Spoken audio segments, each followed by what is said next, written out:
Yan, so good day mga idol, no? So today is a special day. Yan. So hindi nyo po natatanong mga idol, meron po tayong player na nag-cash out. So 200k mga idol, fresh. So papunta tayo ngayon ng bangko mga idol para i-deposit to. So ano kasi siya OFW mga idol. So papadala natin sa bangko ng misis niya. So yung misis niya mga idol. Offline kasi yung ano ngayon, yung bank. So di-deposit natin to mismo sa video. Yan. So dapat 260k na talaga yung iaano niya, yung ika-cash out niya mga idol kaso nilaro niya yung 60, di ba? Pero not bad pa rin mga idol. Yung puhunan niya ano lang, 20 lang. Yan. So 20 tamang 200, not bad mga idol. Siyempre mga idol, ganito po tayo ka-legit, no? So talagang papadala natin yung pera. Yung ibang agent kasi mga idol, pagka malaki yung cash out, hindi na naibibigay or hindi na na-send kagad on the spot. So medyo may kaba yung ibang ibang player doon mga idol. Diba? So sa mga gustong tumalpak at magpahiyang sa Team BBC, yan, PM nyo ako sa Facebook, Bilikan Last, nakikita nyo yan. Yan lang po yung Facebook account natin mga idol. Yan. So mamaya papakita natin yung resibo. Yan. Siyempre masaya ako as agent na kapag cash out yung ganong player ko. Yung iba 100, 50, 70, 80, ganun lang po yung ibang cash out. Pero this time pumalo ng 200. Yan, not bad na mga idol. Pero all goods na. Yan, so sa nagtatanong kung ano daw po yung live stream doon. So wala pa pong WPC mga idol, pero meron pong SWC o yung tinatawag na Sabong World Cup. Yun po muna yung pansamantala mga idol habang wala pa pong WPC. Yung iba gusto maglibang lang, di ba? Pero ano naman, based sa nakikita ko mga idol, number one pa rin talaga yung WPC. Iba talaga yung quality ng WPC compare sa SWC. Pero kung gusto mo lang talagang maglibang, so pwede na yung yung SWC pansamantala.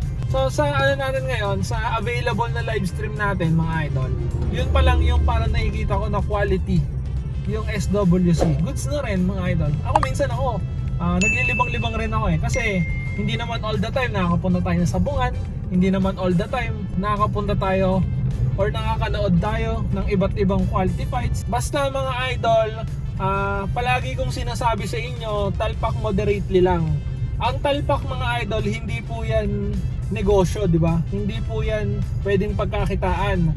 Pero talagang ang purpose talaga ng talpak is maglibang lang. Masaya ka dun masaya ka lang. Pero hindi ka sasabihin mo nakikita ka, hindi mo sabihin na makakuha ka ng income kagaya sa negosyo. Hindi po mga idol. Ang talpak kasi mga idol, libang lang talaga siya. Pagka nanalo masaya, pagka natalo malungkot. So ganun din, di ba? Ganun din talaga. Kasi pumunta ka ng cockpit mga idol, so pwede ka na maglibang sa bahay lang. So same lang naman yun. Importante huwag mo sasabayan lahat ng sultada. Magkaiba ang laban sa mismong site, sa website, tsaka magkaiba rin yung laban mismo sa personal, which is yung traditional, di ba? Ang talpak po mga idol, yung iba ginagawa habang nagiinuman, so gusto nila manood ng manok na naglalaban. Ganun po yung ibang ginagawa. Talagang for entertainment only lang po talaga ang talpak. Hindi mo siya pwedeng sabihing negosyo, hindi mo siya pwedeng sabihin kukuha ka ng income mo doon. Eto, si Sir yung taga Australia, nakakuha siya mga idol kasi bibihira lang naman si Sir maglaro. Minsan 5k, 10k yung cash in. Pero hindi mo kasi sasabihin na all the time mananalo kayo, di ba? Sa mga gustong maglibang lang mga idol, at pwede ko kayo i-assist, pwede kong kahit malaki yung cash out nyo mga idol, wala pong problema, pwede kong i-deposit po yan, pwede ko pong ipadala sa inyo cash to cash, nasa sa inyo na po yan. Pero wag lang po talaga yung mga nasa Visayas, Mindanao. Kung nasa Visayas, Mindanao mga idol, pwede yun, ibabang ko na lang kagaya ng kay Sir Australia. Yan. Pansin ko talaga yung mostly talaga nung tumatalpak mga OFW kasi talagang nakaka-stress daw talaga. Basta Sir, talpak moderately lang talaga. Hindi mo talaga pwedeng sabihin na kasi mananalo ka Palagi ko naman sinasabihan talaga yung mga players ko na, Sir, ang sugal talagang libangan lang yan. Hindi ka talaga makakuha ng pang-income dyan. Yung sila Sir naman, alam naman nila, naintindihan naman nila na talpak moderately lang yan. Talagang lahat ng sobra masama. Kaya kung magkakaroon ka man ng gustong-gusto mo mga idol, kung mahilig ka sa alak, kailangan sakto lang. Kung mahilig ka sa sigarilyo, sakto lang dapat. Kung mahilig ka sa pag-ibig, kailangan sakto lang rin, di ba? Masama kasi yung sobra. Lahat ng masama sobra. Sobrang daming pagkain, sobrang daming tubig, masama lahat yan mga idol. Kaya I always say sa mga players ko na talpak moderate lang, libangan lang. Kung pwede, kahit 50 lang, 100 lang, nasa sa inyo na po yan mga idol. Basta importante, nawala yung stress nyo. Pag natalo ka, nakaka-stress talaga. Kung panalo ka naman mga idol, hindi ka may stress, masaya ka, di ba? Na-fulfill mo yung ano mo, yung kagustuhan mong manalo. So, yun lang mga idol, update ko kayo mamaya pag nahulog ka na. Sa mga gustong maglibang-libang dyan, PM nyo lang ako sa Facebook, Bilikan Last. Yan lang po yung Facebook account ko, mga idolo.